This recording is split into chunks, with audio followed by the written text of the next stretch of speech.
The once great cities of America were now only shadows of their former selves.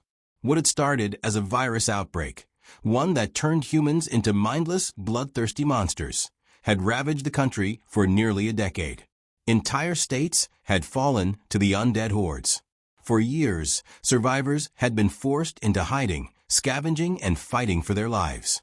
Yet, amid the chaos, a small group of determined survivors held out in the heart of the ruins, holding on to hope for a better tomorrow. In the cold morning light, the skeletal remains of abandoned skyscrapers loomed over the horizon like sentinels of despair.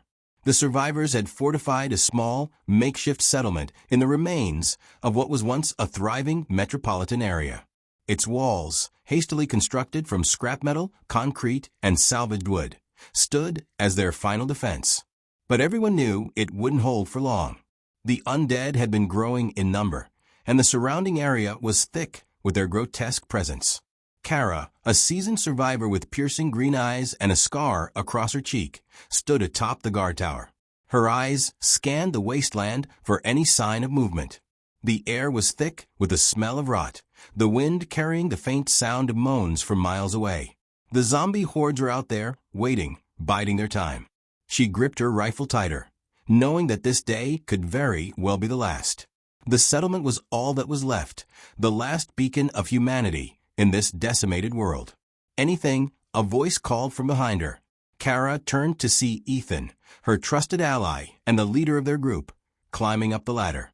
His weathered face showed signs of exhaustion, but his eyes still burned with the same fiery determination that had led their people through countless battles. He was a born leader, and despite the overwhelming odds, he had kept them alive. "No sign yet, but I can feel it," Kara replied, her voice steady but tinged with tension. "They're coming." Ethan stepped up beside her and looked out over the horizon. The remnants of the city stretched out before them, but there was something wrong. Something felt different today. It wasn't just the heavy silence that hung in the air, but the eerie calm that seemed to pervade everything. The undead had never been this quiet before. Ethan could sense it too. "They're planning something," he muttered under his breath. "We need to prepare. Gather everyone now." Kara nodded and quickly descended from the tower. She knew what he meant. The group had always been on the defensive, hiding, fortifying, and striking when they could. But this was different. This was the final confrontation, the one they had been dreading. They'd been fighting for years, but no matter how many zombies they killed, more always came. They were relentless. This could very well be the end. As the survivors gathered in the central courtyard of the settlement, a somber mood hung over them. The young and the old, men and women, everyone had come together, knowing that the battle was inevitable. They had lost so many already. Family, friends, fellow survivors. The dead had taken them all. Now, they were left with only one chance for survival. "We can't keep hiding forever," Ethan began, his voice firm and clear. "The zombies are not just mindless monsters. They're evolving, they're learning, and they're coming for us. But we're not going down without a fight." There was a collective murmur of agreement from the group. Everyone knew what was at stake. Their homes, their families, their very lives. Kara stepped forward, holding a map of the surrounding area. "We've scouted the city, and we know where their largest concentration is. There's a bridge just to the north that the zombies have started using as a choke point. If we can hold it, we can stop them from reaching the heart of the city, and we can make our last stand," Ethan finished for her. The plan was simple, but dangerous.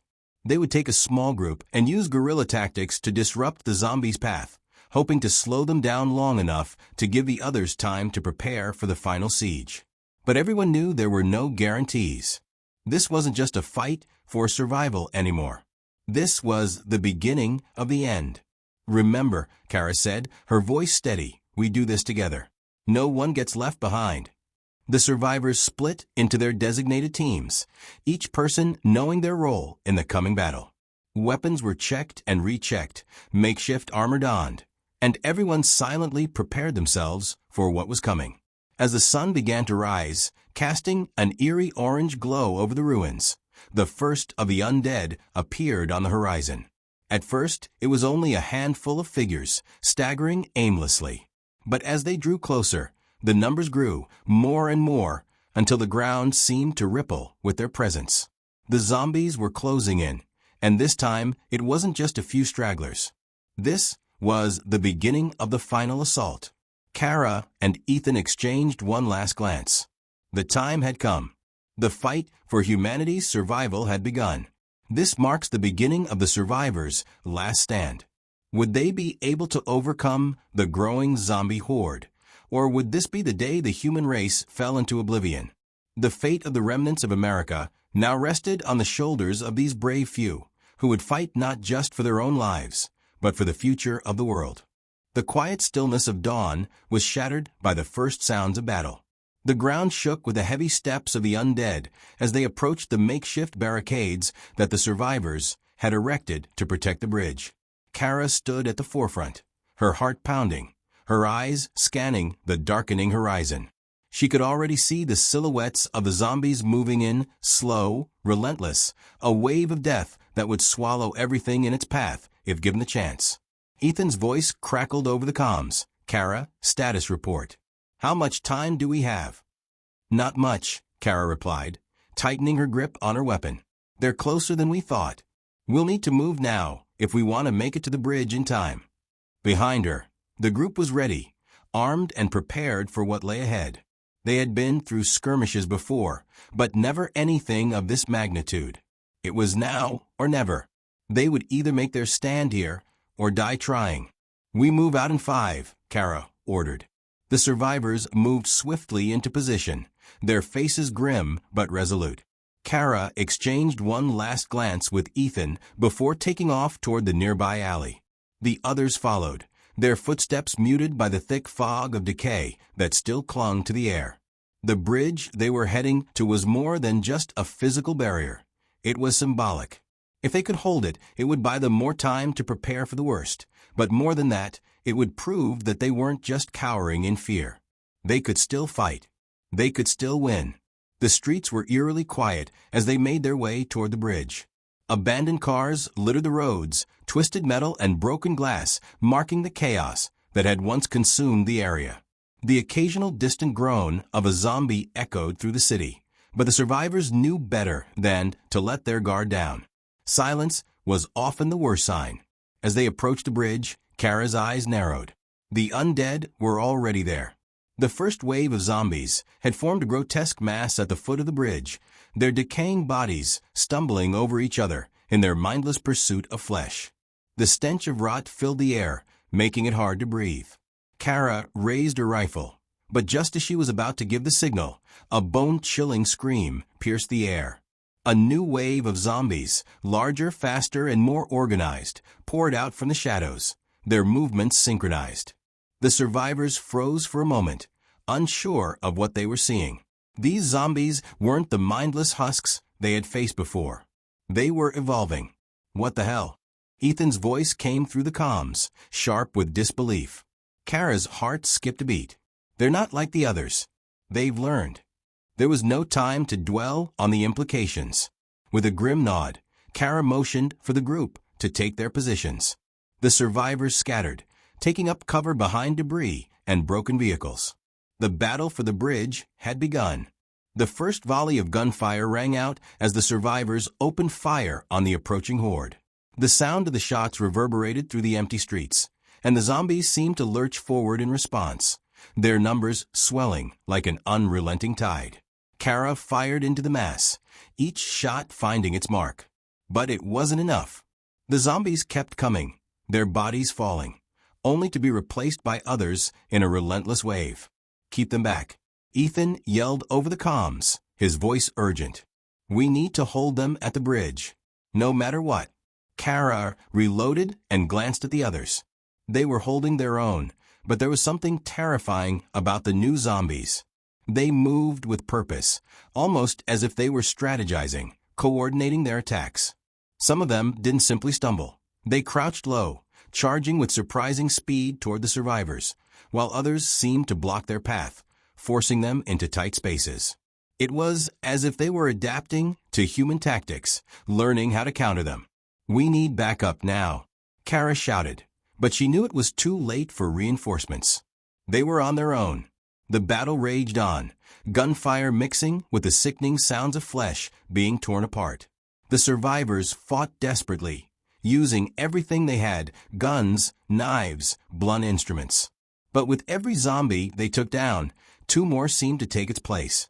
Kara gritted her teeth, trying to hold her focus. The bridge was a critical point. If they lost it, the horde would flood into the heart of the city, and there would be no way to stop them. A loud crash echoed through the streets, followed by the clattering of heavy footsteps. Kara's blood ran cold as she turned to see a massive, hulking figure, different from the others, emerging from the mist. It was tall, its body grotesquely muscular and covered in rotting flesh. Its face was a mask of twisted hunger, its eyes wild with primal rage. "A brute," Kara whispered under her breath. Ethan's voice crackled again, sharp with alarm. "Take that thing down." The brute was charging toward them, its roar deafening. The survivors scattered, but Kara knew they couldn't avoid it forever. The creature's size and strength made it a formidable opponent, and its unrelenting advance tore through anything in its path. They had to stop it before it reached the bridge. "Kara." Ethan's voice was desperate. "We need a plan now." Her mind raced, calculating the odds. The only way to bring the brute down was to outsmart it, use the terrain to their advantage. The survivors had a few grenades left. She turned to one of her team members, nodding toward the bridge's weakened supports. "Get the explosives ready," she ordered. "We're going to drop this bridge on it." The plan was risky. If they didn't time it right, the bridge would collapse on them as well.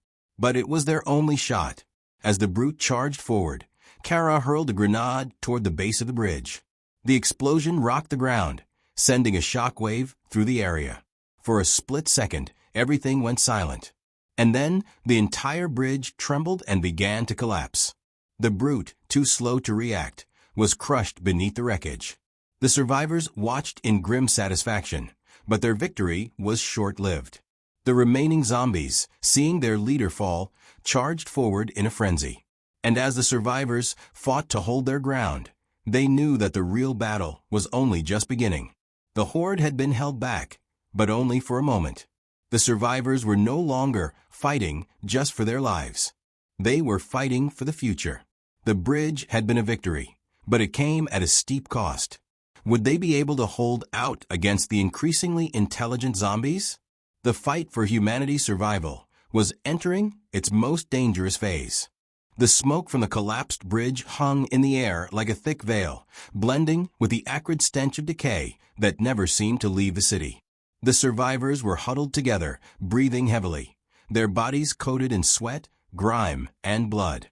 The victory over the brute had been hard-won, but it was clear that the battle was far from over. They had bought themselves only a brief respite, and the undead were closing in again. Kara wiped her brow and scanned the wreckage. The bridge was impassable now, reduced to a pile of twisted metal and crumbling concrete. The path to the heart of the city was blocked, but the horde was relentless. There was no turning back.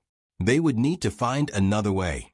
"We've bought some time, but not enough," Ethan said, his voice steady despite the tension. "The zombies will regroup, and they won't be fooled for long. We need to move forward into the heart of the city." Kara nodded, understanding the gravity of the situation. "You're right. They'll keep coming. We don't have much choice." Ethan turned to the rest of the group. "Listen up. We're heading to the old underground subway tunnels. They were designed to withstand a nuclear attack. It's our best shot at finding a safe place to regroup." The survivors exchanged uneasy glances. The subway tunnels were deep beneath the city, dark and claustrophobic. No one had dared to venture down there for years, partially because of the collapse of the city's infrastructure, but mostly because of the growing rumors that something even worse than zombies had taken residence in the tunnels. But there was no time for second thoughts. Kara could see the fear in their eyes, but also the resolve. They had come this far, and they couldn't afford to falter now. "We move out in 10, Ethan ordered. "Stay sharp. Stick together." The group set off through the shattered city streets, the weight of their mission pressing down on their shoulders. The echoes of distant groans from the undead reverberated through the ruins, a constant reminder that the horde was never far behind. As they made their way through a maze of abandoned buildings, Kara felt a sense of foreboding creep up her spine. The city had once been a bustling metropolis, alive with the sounds of people, commerce, and possibility. Now it was nothing but a ghost of its former self. The streets were deserted, save for the occasional decaying body lying forgotten in a corner, and the ever-present threat of the undead lurking in the shadows. But it wasn't the zombies that kept Kara on edge. It was the unnerving silence that had fallen over everything. The usual cacophony of groans, moans, and shuffling footsteps was missing. The air felt still, too still. "It's too quiet," Kara muttered to herself. "Focus," Ethan said from behind her. "The tunnels are just ahead." They reached the entrance to the subway system, a rusted metal door, half buried under debris and overgrown with vines. The survivors cleared the way, and with a loud groan, the door creaked open. The dark, damp tunnels below beckoned them, but Kara hesitated. "Are you sure about this?" she asked, glancing down at the black abyss. "We don't know what's down there." Ethan placed a hand on her shoulder. "It's our best chance. If we don't do this, we're all dead." Kara took a deep breath and nodded, stepping forward. "Let's go." One by one, the survivors descended into the tunnels, their flashlights cutting through the darkness, illuminating the damp walls covered in mold and grime. The air was thick with moisture, and the stench of decay was even stronger down here, a heavy reminder of the world they had lost. As they moved further into the tunnel, the hairs on the back of Kara's neck stood on end. Every creak and groan of the old subway system felt amplified in the silence.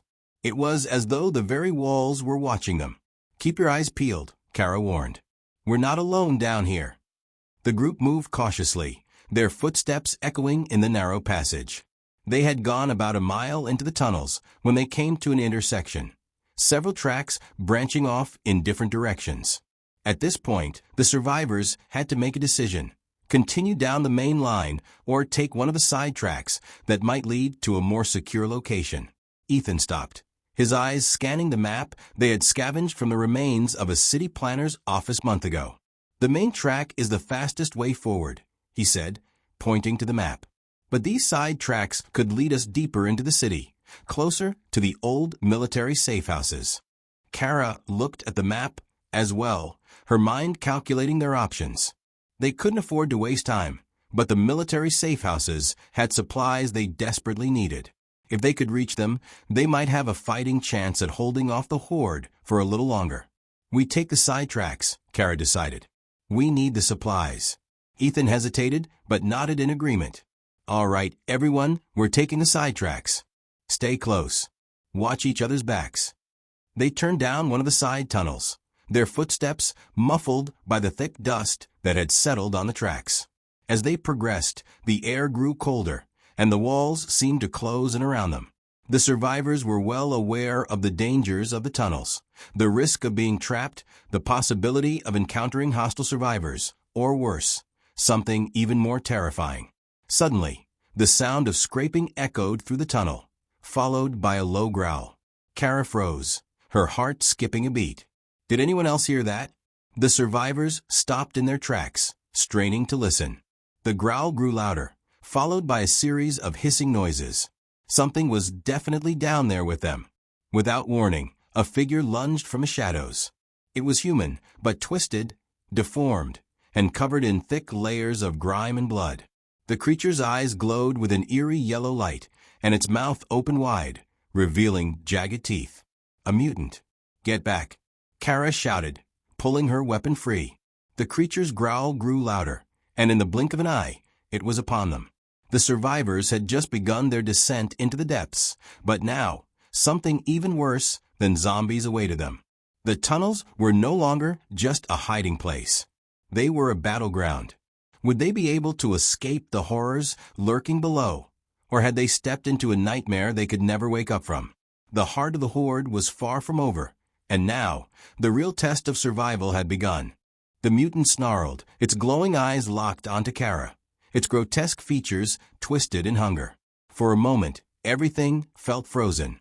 The air in the tunnel was thick with tension, and the sound of its low growls echoed off the walls, sending chills down the spines of the survivors.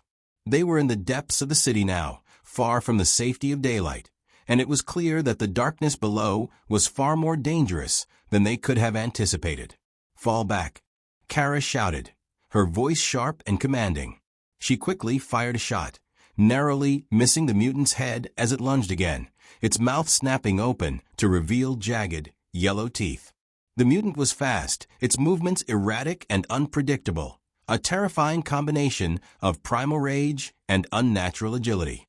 The survivors scrambled, rushing to find cover in the narrow tunnel. Kara managed to get a second shot off, hitting the mutant square in the chest. It stumbled back, but only for a moment before it let out a guttural hiss and charged again, faster this time. "We need to move," Ethan barked, eyes wide with alarm. "It's too strong." Kara didn't hesitate. She grabbed Ethan by the arm and pulled him toward a narrow alcove along the wall. "Get to cover," she shouted to the others. The group had barely enough time to scatter before the mutant reached them, its claws scraping against the walls as it sprinted toward the nearest survivor. The team opened fire, but their bullets seemed to have little effect on the creature. Each shot was absorbed by its thick, mutated flesh, and the mutant barely seemed to notice. It was only when one of the survivors, Mark, threw a flare into the air that the creature momentarily paused, confused by the bright, sudden light. "We can't just shoot it down," Kara muttered, her mind racing. "It's not like the zombies. This thing's different." "More than that," Ethan said, his voice low with realization. "It's smart. It's hunting us." The mutant hissed again, snapping at the air, and then it let out an ear-piercing screech. The survivors froze. Kara's heart pounded as she realized that this was no ordinary creature. It was intelligent, a twisted evolution of the virus that had decimated the world. "We have to find a way to kill it, fast," Kara said, her voice tight. "Split up. Use the tunnels to your advantage." The group scattered into different corridors, trying to use the labyrinthine subway system to their advantage. The mutant followed, its footsteps heavy and deliberate as it stalked its prey. Kara knew they couldn't keep running. If they didn't kill it soon, they'd be picked off one by one. Ethan ducked into a small side tunnel, firing his gun at the creature. The mutant didn't flinch. It kept coming, its eyes locked onto its next victim. "We need a trap," Kara said urgently. "Something it can't dodge." She quickly scanned the surroundings. The tunnels were filled with abandoned materials, old pipes, and decaying equipment. But there was one thing that could work: the electrified tracks. A few of the lines still had power, remnants of the old city's infrastructure. If they could lure the mutant onto the tracks, they might be able to electrocute it. "Everyone listen up," Kara shouted through the comms. "We've got one shot at this. Lure it toward the live tracks. When it steps on them, I'll trigger the power." "Got it," Ethan's voice crackled back. "We'll get its attention." The survivors repositioned themselves, carefully baiting the mutant with loud noises and strategic movements. It was incredibly dangerous, but they had no other option.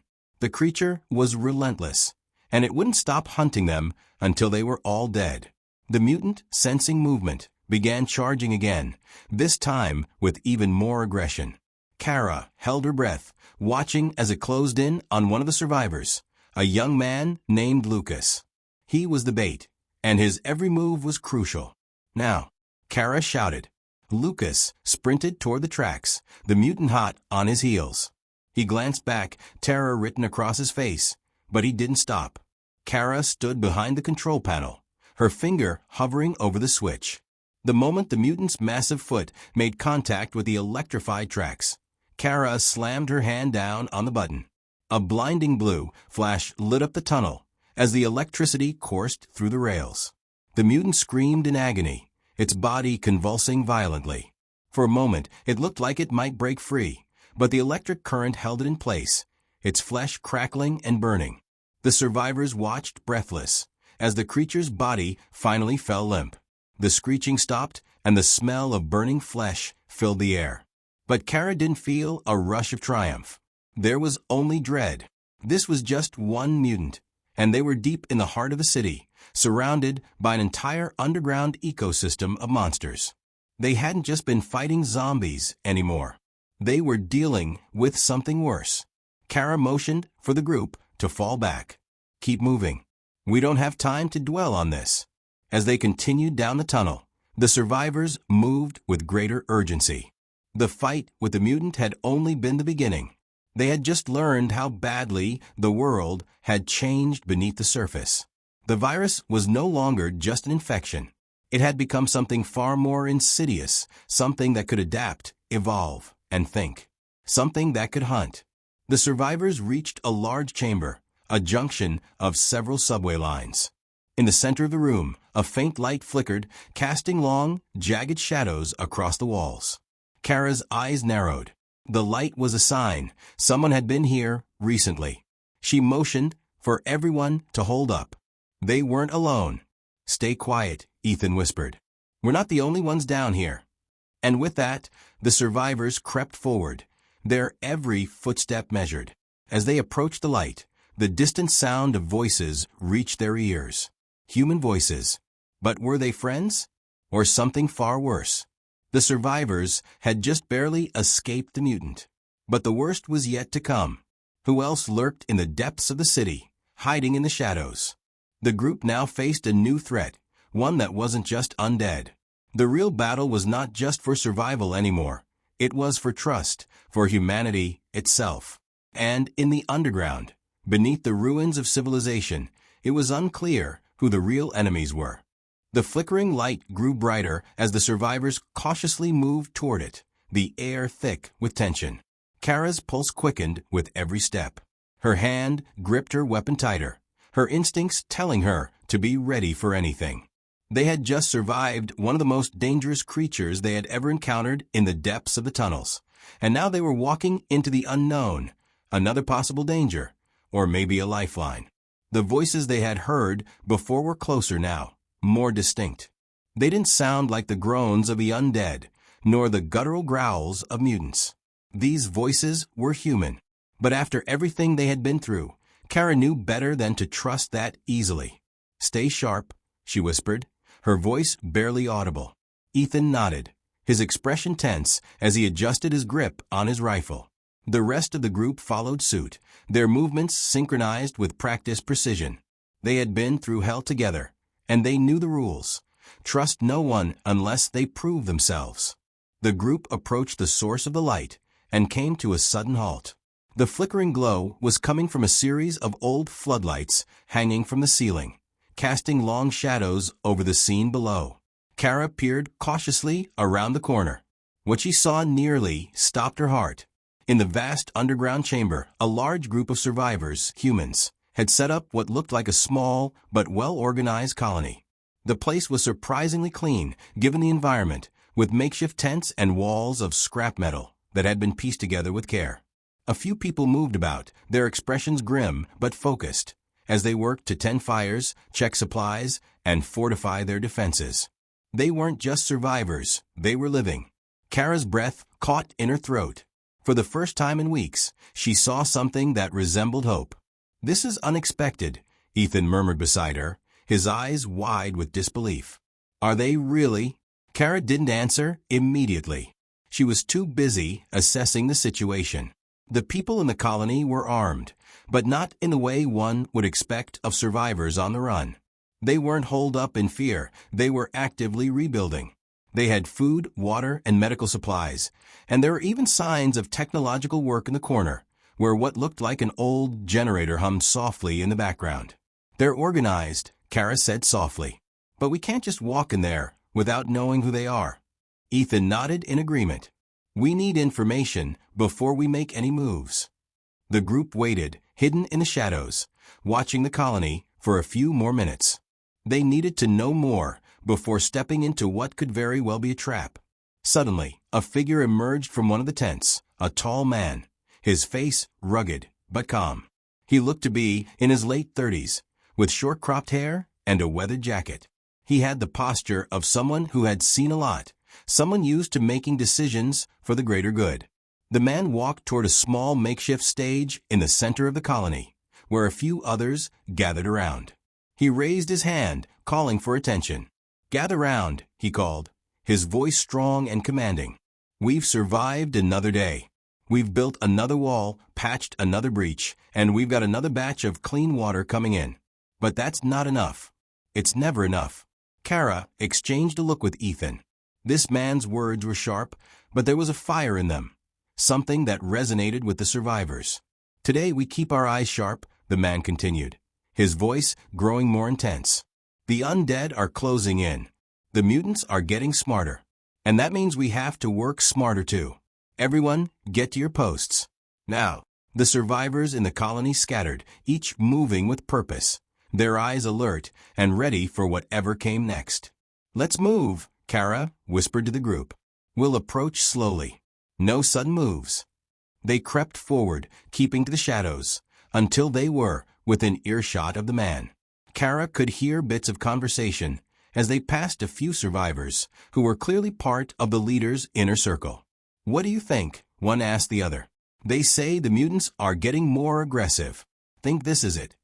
"Could be," the second survivor replied, shaking their head. "I'm not sure how much longer we can hold this place. We need more people, more weapons." Kara's stomach churned. There was a sense of urgency in the air, a realization that things weren't as stable as they appeared. Just then, the man in charge turned toward a guard near the entrance of the colony. He was scanning the horizon, as though sensing something was amiss. "You there," the leader called, pointing. "Check the perimeter. I want a report now." The guard nodded quickly and jogged off, disappearing into the shadows. Kara's heart raced. They needed to be careful. If they were discovered now, it could be disastrous. But before she could signal the group to retreat, the leader turned his gaze in their direction. His eyes narrowed, locking onto her hidden position. For a moment, everything felt like it was happening in slow motion. The man's gaze didn't waver. His eyes seemed to pierce through the darkness, like he could see them. And then, without a word, he began walking toward the shadows. Kara held her breath. "Stay still," she whispered urgently. "Don't move." The leader walked directly to the spot where Kara and the survivors had been crouching, his eyes scanning the shadows. The seconds stretched on, unbearable in their silence. And then he smiled. "Nice try," he said, his voice calm but knowing. "You're not as stealthy as you think." Kara felt her heart drop. Her instincts told her to fight, but she knew better than to make a rash move. She stepped out from behind the shadows, her weapon lowered. "We're not here to cause trouble," Kara said, her voice steady. "We're just trying to survive." The man's smile faded, replaced by a serious expression. He studied Kara and the group for a moment, sizing them up. Then, after a long pause, he spoke again. "You're not the first group we've seen," he said, his tone businesslike. "But I'm willing to listen. Come with me." He turned and walked toward the colony center, gesturing for them to follow. Kara exchanged a glance with Ethan, then nodded. This was their chance to learn more. They followed him into the heart of the colony, where the real question remained. Could they trust these people, or was this just another dangerous trap in the world that was slowly falling apart? The survivors had found a colony in the depths of the city, a small group of humans who had managed to carve out a semblance of safety. But the leader's cryptic words and their hasty preparations suggested that danger was still lurking, both within and outside the colony. Could they really trust this hidden enclave, or were they walking straight into a web of lies and betrayal? The fight for survival had only just grown more complicated. "You said." The colony's central area was unlike anything Kara had seen in months. It was a chaotic blend of practicality and survival, with makeshift walls made from scavenged materials, fires burning in barrels, and people moving in purposeful rhythms, each focused on maintaining the fragile balance they had built. But as Kara followed the leader through the colony's heart, she couldn't shake the feeling that something wasn't quite right. The man led them past a series of guard stations, where armed survivors watched the streets warily, eyes flicking between the darkness of the tunnel entrances and the dim light of the colony's inner sanctum. They passed a few smaller groups gathered around a table, examining blueprints and working on strange, jury-rig machines. The sense of community was palpable, but there was a tension in the air, something that hinted at a deeper fear. They finally reached a large, open area in the center of the colony. A low wooden platform had been erected there, and a few survivors were sitting around a fire, discussing tactics and supplies. At the back of the platform stood a larger tent, its entrance guarded by 2 armed sentries. The man halted in front of it and turned toward Kara. "You can relax now," he said, his voice calm but firm. "You made it through the worst of the city. Welcome to what's left of civilization." Kara took a deep breath. "Thank you," she said, glancing at Ethan and the others. "We're just trying to find a safe place to regroup. We didn't mean to intrude." The man nodded, his expression softening slightly. "I'm Marcus," he said, extending a hand. "This is our home. We've been rebuilding for over a year now, longer than most. But this place isn't as safe as it looks. We're always on edge. The zombies, the mutants, and now people like you." Kara's eyes narrowed at the last part of his statement. "People like us?" Marcus smiled faintly, almost like a weary veteran of the apocalypse. "I've seen plenty of groups pass through here. Some come for shelter, some for supplies, and others, well, they're not looking for a handout. They're looking to take what they can." Ethan stepped forward, eyes hard. "We're not here to steal. We've lost too many already. We're just trying to survive." Marcus regarded him for a moment, as if weighing his sincerity. Then, without a word, he gestured toward the tent behind him. "Come inside. We'll talk more." The survivors followed Marcus into the tent, the entrance flaps closing behind them with a soft rustle. The tent was large and surprisingly well kept, with maps pinned to the walls, makeshift furniture, and even a few shelves lined with medical supplies. At the center of the room, a large table was cluttered with papers, a few ration meals, and more weapons. It was clear this was where the real decisions were made. "Sit," Marcus said, motioning to a couple of wooden chairs. "Let me explain how this works. We protect each other here, but trust is earned, not given freely. If you're serious about joining us, I need to know what you can offer." Kara and Ethan exchanged a glance before sitting down. Kara's voice was steady as she spoke. "We don't want to impose, but we could use a safe place for a while, rest, supplies, maybe a way to get out of the city when the time comes." Marcus nodded thoughtfully. "We've got supplies, but everything we have is scarce. This colony works because we all contribute. No one gets anything for free. What can you offer in return? Protection? Skills?" Kara hesitated. Their group was small, just a few survivors who could fight, scout, and scavenge. But they weren't experts in anything that would guarantee they could hold their ground long-term. "We can fight," she said after a pause. "We're experienced in taking on the undead. And we can help with scavenging. There's always more to be found out there." Marcus studied her for a moment before nodding again. "That's useful. But I need more than words. Actions speak louder." He stood up and walked to a nearby shelf, pulling down a large map of the city. "The mutants have been more aggressive lately. We've got a route through the sewers that leads to a supply depot, but it's a risky trek. We lost a couple of scouts last week. If you're serious about staying, you'll prove your worth by helping us secure those supplies." Kara nodded without hesitation. This was their chance. Proving themselves on this mission would give them a foothold in the colony. If they could show Marcus they could handle the dangers of the city, it might be their ticket to survival. "We'll do it," Ethan said. "We'll help you secure the depot." Marcus looked at them for a long moment, then nodded. "All right. But know this. There's no second chance here. You screw up, and you're on your own." The group set out for the depot at first light. The air in the tunnels was dank and oppressive, as though the world itself had closed in around them. The survivors moved in tight formation, weapons drawn and nerves taut. Kara couldn't shake the feeling that they were being watched, but every step they took seemed to carry them deeper into the heart of the city's twisted underworld. As they made their way through the dark labyrinth of tunnels, Kara's mind raced. They had learned a lot about the colony, but there was still so much they didn't know. Marcus seemed genuine enough, but there was an edge to him, a hardness that suggested he had seen and done things that made survival the only priority. She wasn't sure whether to trust him or to be cautious. The closer they got to the depot, the more the air seemed to change. The groans of the undead were muffled now, as though something worse was waiting just ahead. And then they reached it. The depot was a large, sealed-off area at the end of a forgotten tunnel, its heavy iron doors rusted but still intact. Kara moved to the front, carefully examining the surroundings. The entrance was clear, but she could see signs of struggle on the ground, bloodstains and discarded gear from the scouts who had gone missing. "This is it," she whispered to the group.